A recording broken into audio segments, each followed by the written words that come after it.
Can yoga help you live longer? That is a question we are trying to answer on International Day of Yoga on the Never Too Late channel.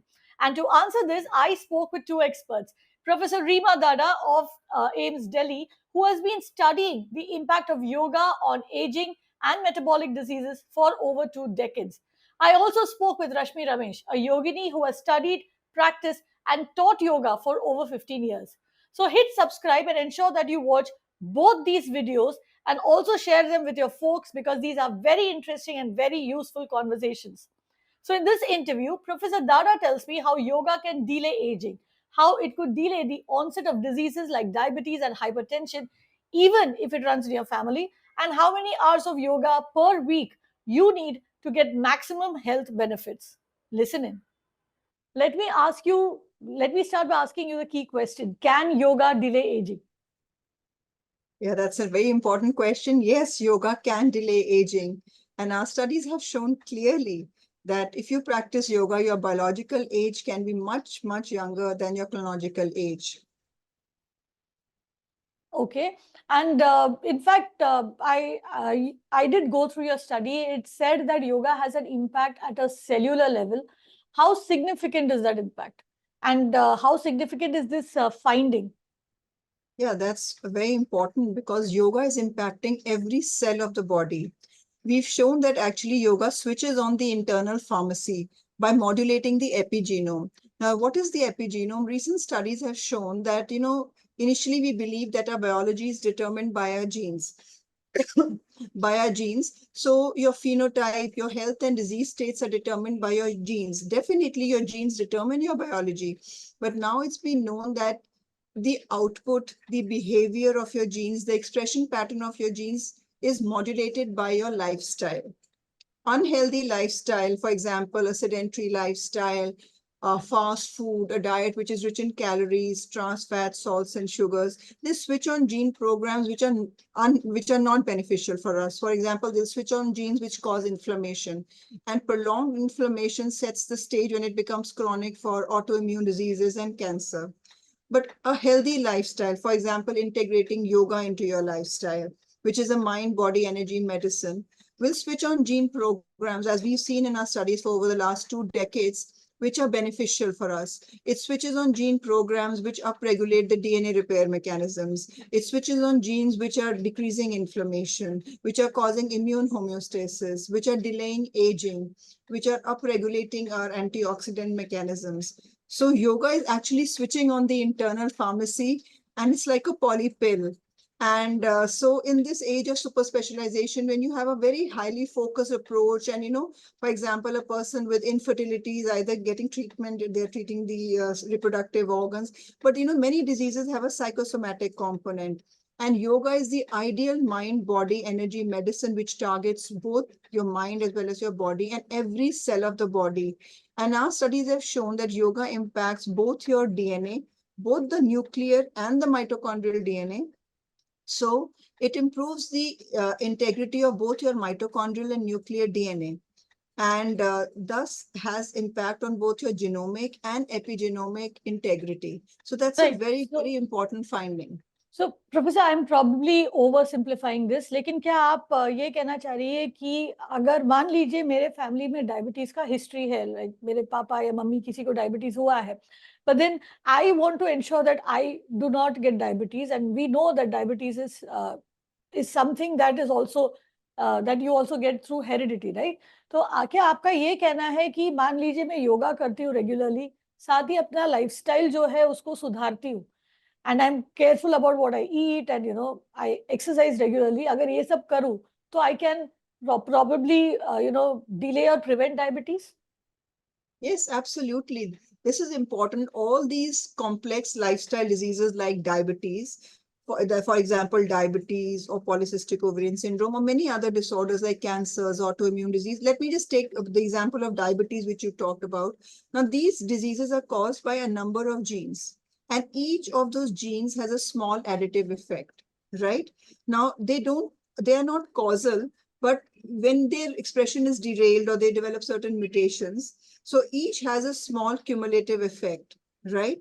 So what we can do, but they only increase your risk or susceptibility to develop the disease. They are not causal. But if you regulate your lifestyle, for example, if you have a whole plant-based diet, unprocessed, you avoid polished, processed diet food, then you do exercise regularly, you do yoga, and you're physically active, you take care of your stress levels, you take care of your sleep patterns, have good quality sleep, you can prevent or delay the onset of diabetes, even if there is a positive family history of diabetes. Definitely you can. And I'm glad you're speaking of diabetes right now, because there are two things that we're seeing. On one hand, uh, human lifespan is increasing. We are living longer.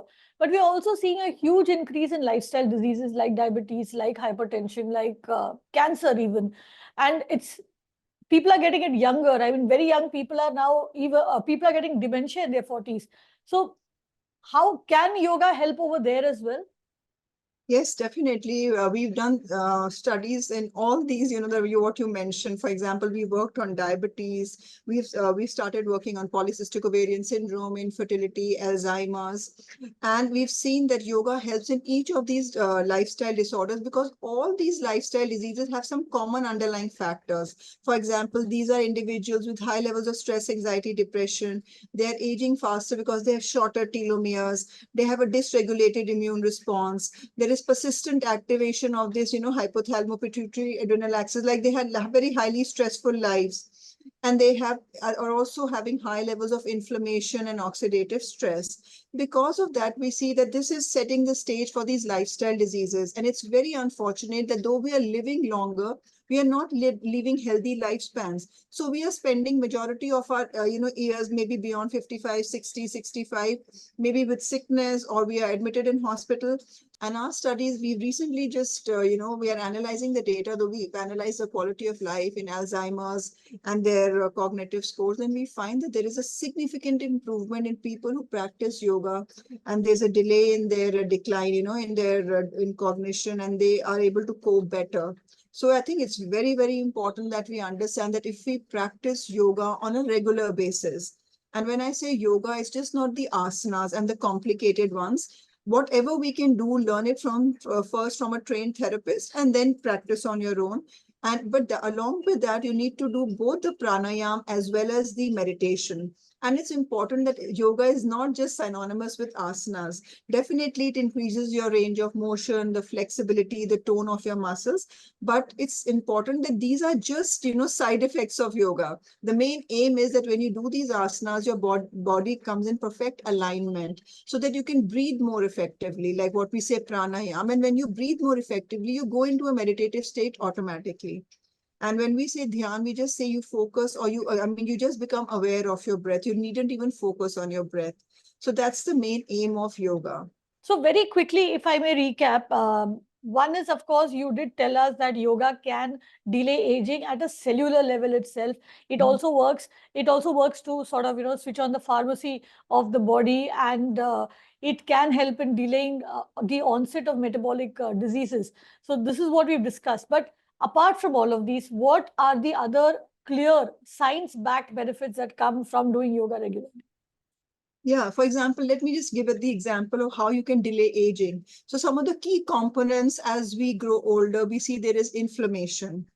So, and since we are living in a, the environment is polluted, we are having fast food and highly stressful lives, this all results in oxidative stress. And majority of people are having antioxidants, right? So what we find is with practice of yoga, you can upregulate your antioxidant levels, but because there's more expression of genes which are coding for antioxidants, your inflammation levels go down. In addition to that, we also find that the DNA repair mechanisms, their expression levels go up.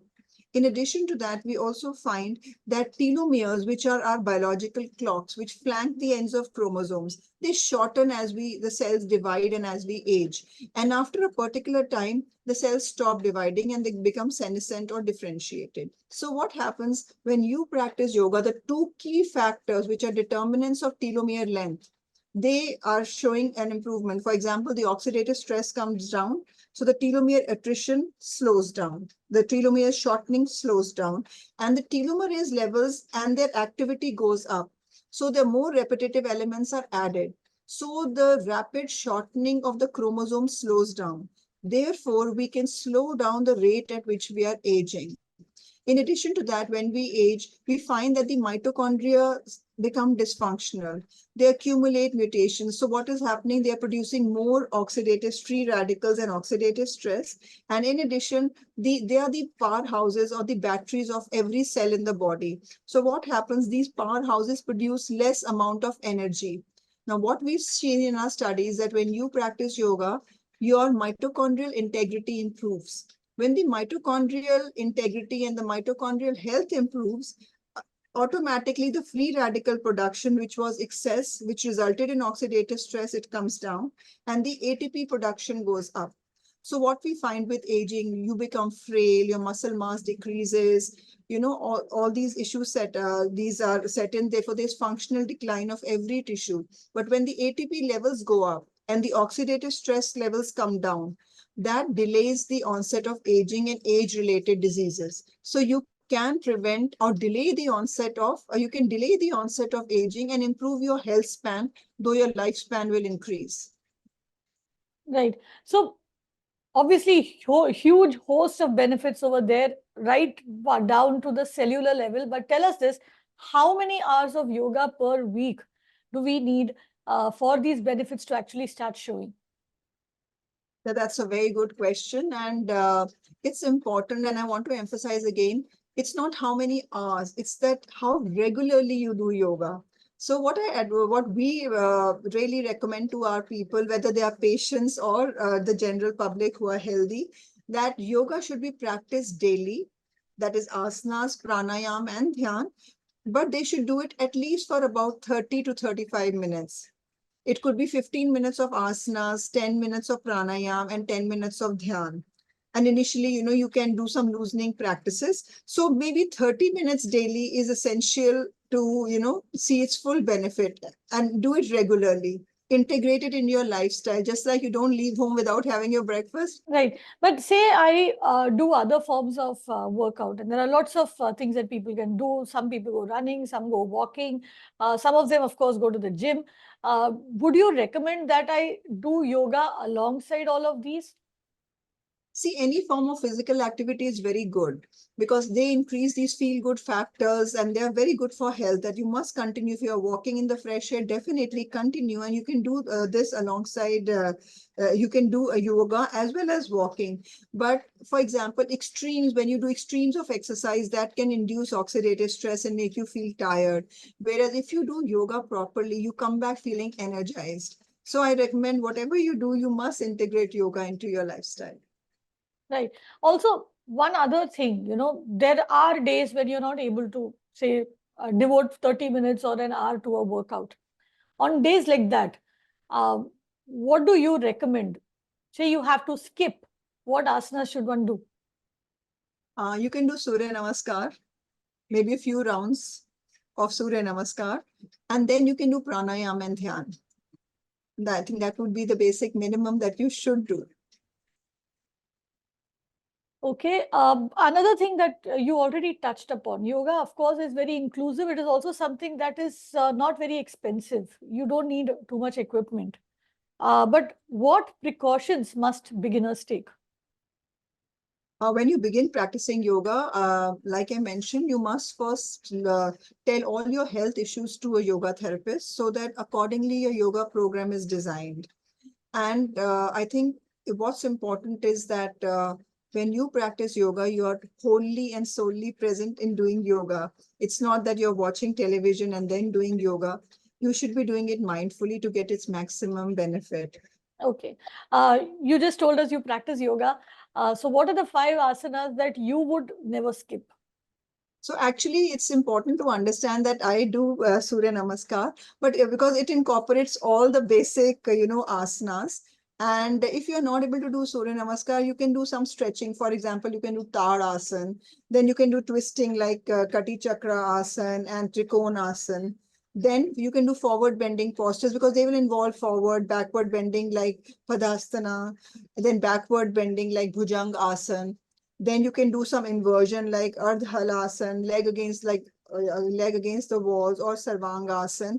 And all these should be followed by a relaxation like relaxation pose, which is like Shavasana for at least 2 minutes. And whatever I told you, these five forward, backward bending, Tadasana, Surya Namaskar incorporates all of these.